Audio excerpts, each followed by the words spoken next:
I would like to preface this story by saying that in no way do I have a firm belief in the paranormal.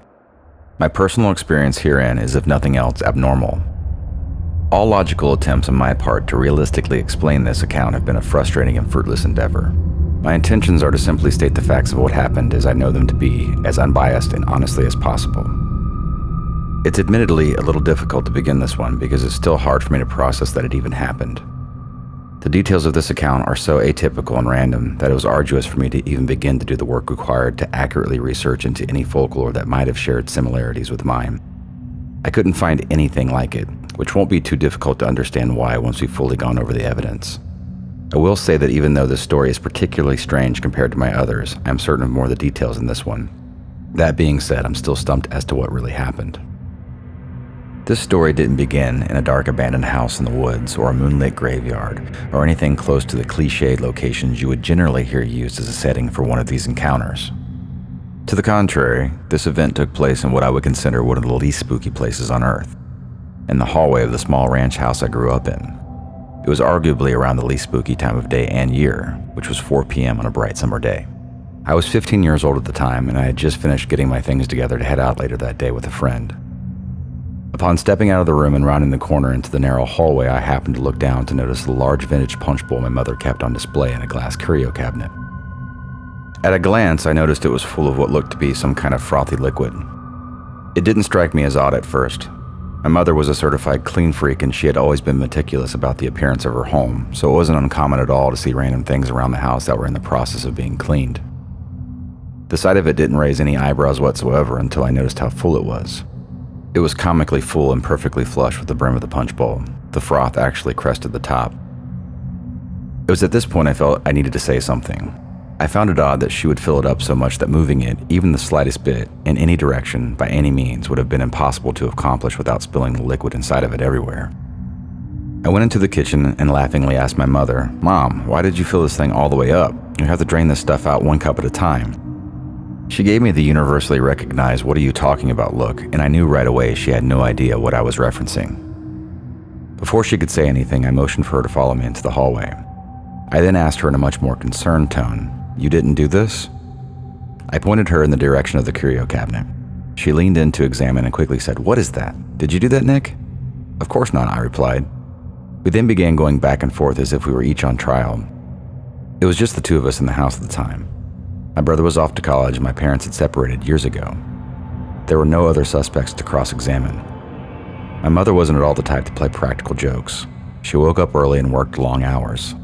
She had a big heart and a practical Christian sense of humor. To put it in context, saying fart was edgy for her. This didn't feel like her MO. The look on her face alone was enough to convince me on its own merit before she took it upon herself to go a step further by officially and solemnly saying, "I did not do that." It was then my turn to go on defense. At the time, I was on summer vacation and was home all of that particular day prior to noticing the punch bowl. I explained to my mother that I'd slept late and woke up around noon. Most of what I had considered my morning was spent in my room listening to music and catching up with a friend over the phone. The few times I'd come out of my room were to get a shower, again to get a bite to eat in the kitchen, and then once again to make my way into the living room, which was when I happened to notice the punch bowl. I was really just pointing out details she was already aware of. She had been home the whole day too, aside from a few short trips outside in the yard. At no point in that span of time did either of us see, hear, or suspect anything unusual. My mother and I stood perplexed at the strange sight behind the closed curio cabinet glass. This was a large 3-gallon punch bowl that had an ornate vintage pattern cut into the thick glass with matching glass cups that hung on hooks around the outside. It was centered on the middle shelf with a shelf of plates above it and another below that held the photos and keepsakes my family had gathered over the years. Nothing else in the cabinet seemed to be disturbed or altered in any way. Neither of us had yet to attempt opening the cabinet doors. It was as if we knew that opening the doors would make it real and would mean that we'd be left with the unsettling task of explaining how someone could come into our home and do this without our knowledge. When the big moment came and the doors were finally opened, the smell immediately rushed out to assault us. It was a familiar and easily identified smell. Much to our bewilderment, the liquid that was in this punch bowl was, drumroll, piss. Human piss. Now, once this preposterous substance had been identified, the finger of guilt was immediately pointed back to me. I'll explain. The reason being is that when I was younger, I would occasionally sleepwalk, and my sleepwalking would usually end with me urinating or trying to urinate on things. This was never a stealthy thing I did with any grace. Once when I was 12, I'm told I had stomped out of my room fast asleep in the middle of the night and noisily made my way into the bathroom, where I began to urinate on the glass shower doors. My mother told me she'd woken up and ran towards the bathroom and turned on the lights to see quite a spectacle. She knew right away I was sleepwalking, and in an attempt to snap me out of it, shouted, "What are you doing?" She said she immediately regretted that idea because not only did I not stop, but instead I continued urinating the whole time I was turning around to face her, leaving the shower doors, floors, toilet, sink, and nearly my mother herself soaked until she raised the toilet seat, grabbed me by the shoulders, and physically turned me in the appropriate direction. The reason I told you all of that was because I had to consider my sleepwalking and sleep urinating as a possible explanation for this incident. I mean, it wasn't as if I immediately jumped to the conclusion that some poltergeist randomly appeared in our home and used its ghost stick to fill up our punch bowl with lukewarm piss from another dimension. I mean, come on. I thought at length about the series of events that would have had to occur in order for my sleepwalking to be the smoking gun in this case. Again, this punch bowl held 3 gallons. A normal bladder can comfortably hold roughly 16 ounces. There are 128 ounces in 1 gallon. So that means I would have had to sleepwalk and urinate into this punch bowl 24 times to hypothetically fill this thing to capacity. Is that possible? I guess so, but that means that no one had heard me at any point in those 24 hypothetical nights. Given the loud brand of sleepwalking I was known for, that didn't seem feasible. Still, for logic's sake, let's say that it was. That would then mean that neither myself nor my clean freak mother had noticed any liquid accumulating at any point in this punch bowl for at least 24 days. Very unlikely to say the least. Another issue that discredited this theory was that my previous history of sleepwalking wasn't a nightly thing. It was a rarity with months stretching between occurrences. There was little to no chance whatsoever that those 24 nights were consecutive. Taking that into consideration, I estimated that if I were doing this unconsciously, it would have taken me at least a year to do it. Again, it just didn't seem feasible, but I had to keep going with that logic. As I kept thinking about it, more red flags appeared. At the time this happened, I was 15, and my last sleepwalking incident that anyone can remember occurred when I was 12 years old. To the best of my knowledge, I hadn't done it since then. It seemed odd that I would just randomly start up again after 3 dormant years, but again, it was hypothetically possible, so I had to consider it as a reasonable explanation. Still, there were 2 key pieces of this puzzle that threw the sleepwalking theory almost entirely out of the window. One of which was the pristine condition of the curio cabinet. Assuming I was actually urinating in this thing while I was asleep, one would think there would be traces of it everywhere, but there wasn't. In fact, there wasn't so much as a drop anywhere outside of the bowl. Considering how perfectly full this punch bowl was, I don't think I could have done the job as well if I were wide awake and had a funnel. The cabinet was spotless. If I had done this in my sleep, I can say with certainty that there would have been at least a drop or 2 visible somewhere on the glass or remnants of where it had been. But there wasn't. The cabinet was pristine. It was around the time my mother and I had both came to the agreement that my sleepwalking was not a reasonable explanation that my friend Matt arrived to pick me up.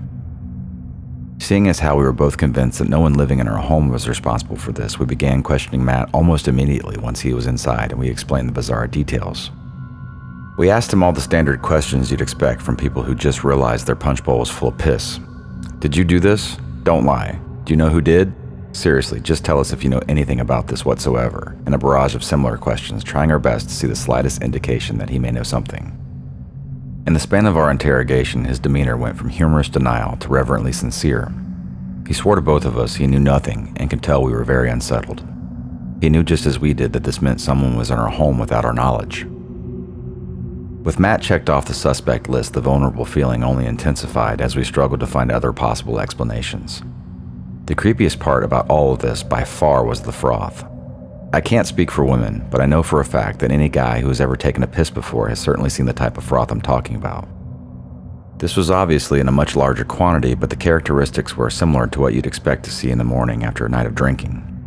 It was darker in color and had a bubbly, dissipating froth that you could physically see and hear dissolving. This was fresh. My best guess, and I'm being very generous on speculating the timeline, but judging by what we saw and the rate at which the froth was dissolving, I had to assume that this strange occurrence had to have happened within an hour of noticing it. This was a frightening realization. We'd both been home the whole day. Who could have done this? Once again, my mind leapt toward rational explanations. Could one of my friends have done this as a prank? Could one of the other kids in the neighborhood, or anyone for that matter, have snuck into our home and done this? At first I thought yes, although it didn't seem like the typical pranks the kids in my neighborhood pulled. They were more the run-of-the-mill, egg your house or toilet paper your trees type of kids. But I guess it was possible. But to pull that off, it would mean you would have to bring 3 gallons of urine into our home without us noticing. Open the curio cabinet that is in plain sight, pour in all 3 gallons perfectly to the top, and either not spill a drop, or if you did, make it a point to clean any trace of drips, leaving the cabinet and all surrounding glass spotless, and then sneak back out of the home again without being detected. All of that, as highly improbable as it seemed, was hypothetically possible, so I had to consider it. Over and over, and time and again, I went through the variables. After each time, the one thing that didn't add up was the froth. Assuming that someone did come into our home and not only happened to have that much urine with them to pour into the punch bowl, and the steady hands of a surgeon to do so without spilling so much as a drop, there is no way they could have produced a froth like that from the stored urine. Froth like that comes from urine plunging into water with force. The same kind of force that would make it splatter everywhere and leaving a noticeable mess. In a mostly glass curio cabinet with little overhead space to pour from a container into the bowl, or even to stand over it and attempt to urinate into it, there is just no way it could have been done without making a mess. To do that, you would have had to take it out entirely. If that was done and filled to the top like it was, there would be absolutely no way to set it back inside without spilling it everywhere. I invite anyone to find something that will hold 3 gallons of liquid, filling it to 100% capacity, and then trying to pick it up or move it in any way without spilling it. It's just not possible. I really hate using a hackneyed line, but the reality is someone or something came into our home and did this. I feel like I've exhausted all logical attempts and angles of looking at this and have used all the objectivity I can muster without jumping to any irrational conclusions. Be that as it may, nearly 20 years after the incident, I still don't have any idea of what actually happened that day. No one has come forward with any information or claimed responsibility, and there have been no other instances in the home since. As I mentioned in the beginning, it was very difficult to do any research in the paranormal realm on this topic. The only thing that broadly fit the profile of this case was poltergeist activity. But then that begs the question, do ghosts urinate? It gives me no joy whatsoever to leave this one so open-ended, but unfortunately that's exactly what it is. Reviewing the facts only furthers my frustrations, but here's what I know. Neither my mom and I were responsible for it. There is no way my sleepwalking explains it. The urine was less than an hour old. No one could have come into our home that day without our knowing it, and even assuming they could have, there would have been no way to do this without leaving some kind of mess attempting to get it so perfectly full.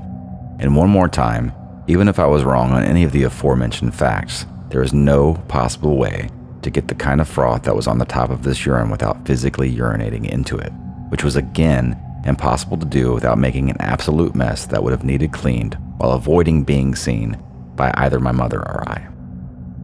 In closing, the rational mind says that in fact, someone did manage to somehow sneak into our home, who did happen to have 3 gallons of urine, who did manage to cap off the top perfectly themselves, which in turn created the froth, who then managed to set the punch bowl back into the curio cabinet and afterwards cleaned up any such mess. All without being seen or heard by me in my room, which was literally feet away from the cabinet, or by my mother, who was wide awake inside of the home and also patrolling outside intermittently doing yard work. I'm not sure why any person who is so highly skilled at breaking and entering would waste such talents and risk going to prison by burdening themselves with the task of placing large quantities of piss in random places without bothering to help themselves to anything of value in the home. If that's the case, the rational mind would also think, who does that shit?